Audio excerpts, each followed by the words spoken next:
সর্বপ্রথম জান্নাতে প্রবেশকারীকে হাদিসের মধ্যে এসেছে রাসূলুল্লাহ সাল্লাল্লাহু আলাইহি সাল্লাম বলেছেন, যখন কিয়ামতের দিন আসবে তখন চার প্রকার ব্যক্তিকে হিসাব ও আযাব ব্যতীত জান্নাতের দরজায় হাজির করা হবে।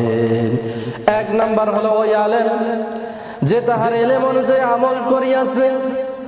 দুই নাম্বার হলো ওই হাজী যে কোনো প্রকার ত্রুটি ছাড়া হালাল উপার্জন দ্বারা হজ করতে গিয়েছে। তিন নাম্বার হলো ওই শহীদ ব্যক্তি যে আল্লাহ তাআলাকে খুশি করার জন্য নিজের জীবনকে উৎসর্গ করে দিয়েছে। ওই ব্যক্তিকে আল্লাহ তাআলা বিনা হিসাবে সর্বপ্রথম জান্নাত দিয়ে দিবেন। চার নাম্বার ওই ব্যক্তি যে দানশীল ব্যক্তি, যে দান করেছে, হালাল মাল উপার্জন করিয়াছে এবং উহা হইতে আল্লাহ তাআলা রাস্তায় খরচ করিয়াছে, দান করে দিয়েছে।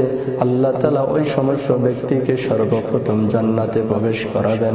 আল্লাহ রাব্বুল আলামিনের ফেরেশতা জিবরাইল আমিন বলেন, সর্বপ্রথম শহীদকে জিজ্ঞাসা করবেন, তুমি দুনিয়াতে কি আমল করিয়াছো যে সর্বপ্রথম জান্নাতে প্রবেশ করিতেছো? ওই যখন জান্নাতি শহীদ ব্যক্তি বলবেন, পৃথিবীর জমিনে আমি কিছুই করি নাই, একমাত্র আল্লাহ তাআলার রাস্তায় আল্লাহকে সন্তুষ্ট করিবার জন্য নিজের জীবন আমি আল্লাহর রাস্তায় দান করে দিয়েছি। এই জন্য আল্লাহ তাআলা শহীদ ব্যক্তিকে সর্বপ্রথম জান্নাতের মধ্যে প্রবেশ করিয়াবেন। দ্বিতীয় ব্যক্তিকে বললেন, তুমি কোথা থেকে শাহাদাতের সওয়াব সম্বন্ধে শুনেছিলা?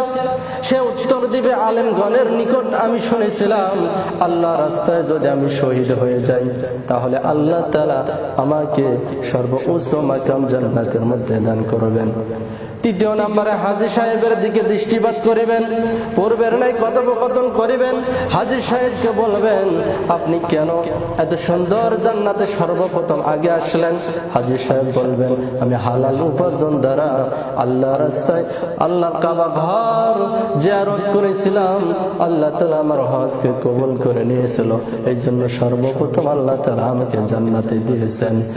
এবার দ্বিতীয় ব্যক্তিকে আল্লাহ তাআলার ফেরেশতা জিবরাইল আমিন জিজ্ঞেস করবে, তোমার কোন আমলের কারণে তুমি জান্নাতে যাচ্ছ?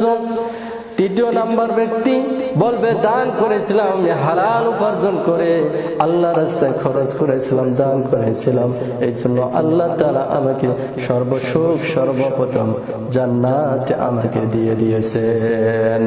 রেজওয়ান ফেরেশতা বলবেন, হে রেজওয়ান, জান্নাতের দরজা খুলে দাও, আমার প্রথম দানশীল ব্যক্তি প্রবেশ করো, তাহার পরে অন্যরা প্রবেশ করবে। আল্লাহ তাআলা সেদিন জান্নাতের মধ্যে জান্নাতি ব্যক্তিদেরকে বলবে, ও জান্নাতি ব্যক্তিরা, তোমরা আগে জান্নাতে যাও। এই সমস্ত ব্যক্তিরা সর্বপ্রথম জান্নাতে প্রবেশ করবে, তারপর বাকি আমলদার ব্যক্তিকে আল্লাহ তাআলা জান্নাতে যাওয়ার ঘোষণা দিয়ে দিবে।